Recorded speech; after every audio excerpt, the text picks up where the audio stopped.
The Boys Who Challenged Hitler. Chapter 18. Our Evening with Mr. Churchill. After liberation came the task of transitioning Denmark from an occupied nation to a free country. Some German soldiers refused to surrender. Danish Nazis, despised by their countrymen and with nowhere to go, had no choice but to fight to the bitter end. In the weeks after liberation, thousands of German soldiers just hung around Denmark, sometimes still running things, reluctant to return to a Germany that remained at war in many parts of the globe, and whose cities, pounded by Allied bombers, had been reduced to smoldering ruins. In the end, most Germans marched out of Denmark, laying down their weapons at the border.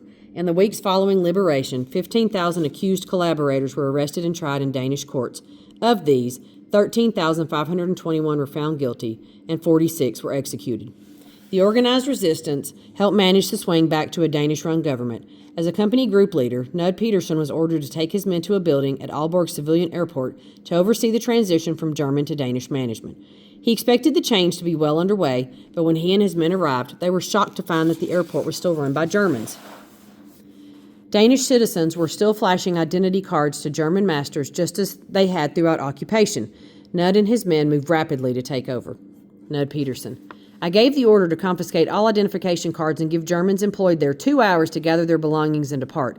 The German commander came out boiling mad, and I told him to leave at once.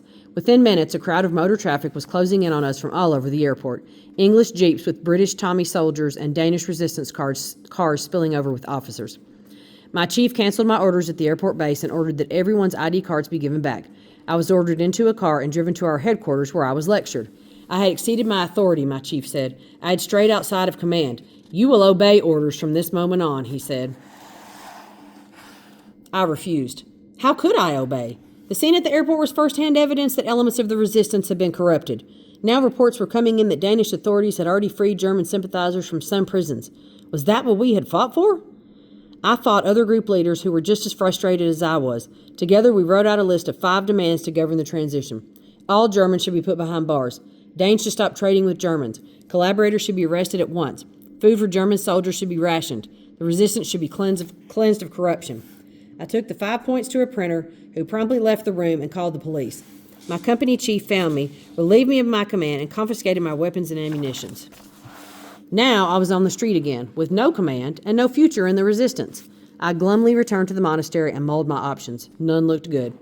I was still in a dark cloud a few afternoons later when, to my total surprise, a car from K Company came screeching up to the monastery. The same men who had dismissed me days before now hailed me warmly and returned my machine gun ammunition and signs of grade. What could have happened? It turned out that Major General Richard Dewing, the British commander of all military forces in Denmark, had come to my rescue, not that he meant to.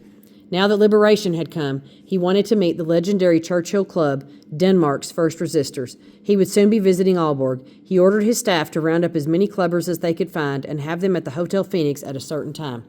We were all astonished by the meeting. Ulf Darkett told us that a British Royal Air Force plane had shown up at his post in Germany with a pilot whose orders were to take him to Aalborg, Denmark. There was no explanation, just, let's go.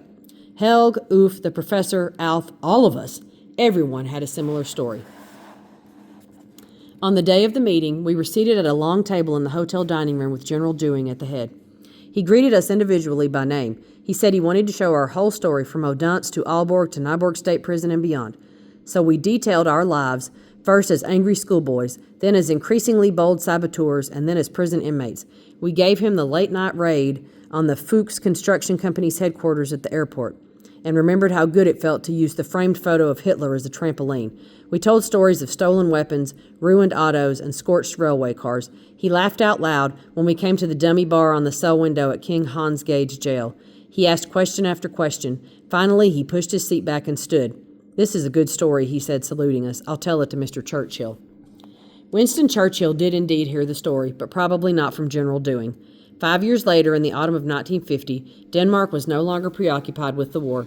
For the first 2 or 3 years after liberation, the air had been thick with accusations and demands for justice to the traitorous collaborators. But now there was a sense in the population of getting on with things, that the horrible hour was at last behind them, that the sun was shining again. The Churchill Club had scattered, and there had never been a reunion. Most of its members were launching careers and starting families. Knud Petersen. I had moved to Copenhagen. At that time, I was taking a few classes at law school, but my real love, as always, was art. I spent all the time I could painting and talking late into the night, debating and learning about new trends in modern art. Like all young students in Copenhagen at that time, and especially art students, I barely had enough money to buy a cup of coffee. To get by, I got up each morning at 5 to deliver newspapers, and I also worked in a brewery sorting empty bottles. It was about as challenging as the work I had done at Nyborg State Prison. One night, I got out of a class and was hurrying across the city square to meet some friends when I glanced up at the electronic headline wrapping around the top of a newspaper building. It read, "Churchill Club to meet Winston Churchill." I stopped. Pedestrians rushed past me as if I were a stone in a stream. I stumbled to a telephone box in the middle of the square, but I couldn't scrape up the right coins to call home. Just then, my glance went to a broad white banner stretched out across the front of a hotel next to the newspaper building, Churchill Club Meeting Headquarters. I gave my name to the lady at the reservation desk and asked for a telephone. She said they had been trying to find me all day. Old clubmates trickled in through the night and the next morning. Unfortunately, Jens was working as an engineer in India and could not attend. Some were university students and still knew each other, but I had lost touch with nearly everyone. Several were fathers now. I hoped that was in my future.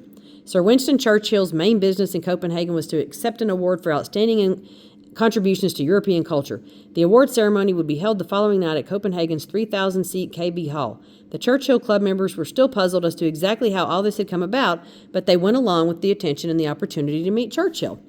The event sponsor was a newspaper whose reporters and photographers had endless ideas for publicizing the event, including giving them all big Winston Churchill cigars to smoke while camera shutters snapped. The following day, while Winston Churchill and his family lunched with the Danish king at the castle, the Churchill Club enjoyed a luncheon in their honor at the hotel. The master of ceremonies was Eb Monk, a resistance hero who had been the contact between the secret British sabotage organization SOE and the Danish military intelligence. When he spoke, the Churchill Club members finally found out how they had come to be honored.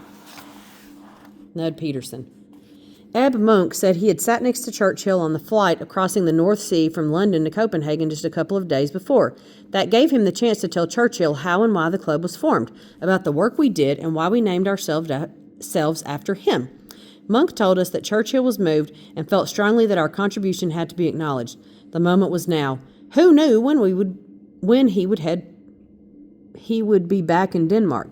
Round up as many of them as possible, Mr. Churchill had told Eb Monk, and that's how we came to be gathered hastily here at this hotel in Copenhagen. Although Churchill could not focus on the Churchill Club in his acceptance speech, he wished to greet us in an honor parade just before his remarks, acknowledging us much as a general passes by troops on a tour of inspection. When the big moment came, I confessed that I was absent. I missed the parade. I got separated from the group, and by mistake, I went in the wrong door to the hall. In the VIP entrance, where Churchill and his wife and the officials entered.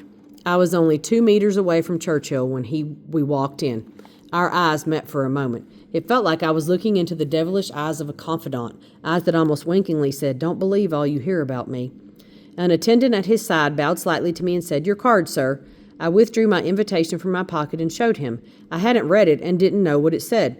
But whatever it was magic. He returned the card and led me to a special VIP box. To my left was Prince Nud, representing the royal family. To my right was Admiral Erhard J.C. Kistgaard, chief of all Danish military forces on land and sea and in the air. When the lights went down for Churchill's acceptance speech, I slipped the card from my pocket and drew it close to see what it said that could have possibly landed me in such a high-rent district. It was a simple business card. Below my name was my title. It was the same title that had landed me in 2 Danish prisons. It had inspired robotic guards to try to reduce me to a number. My title had been cursed and lauded in thousands of living rooms and kitchens and workplaces during Denmark's bleakest hours. It was a title I had taken on as a boy and would wear with pride for the rest of my life. The card read, Nud Peterson, member of the Churchill gang.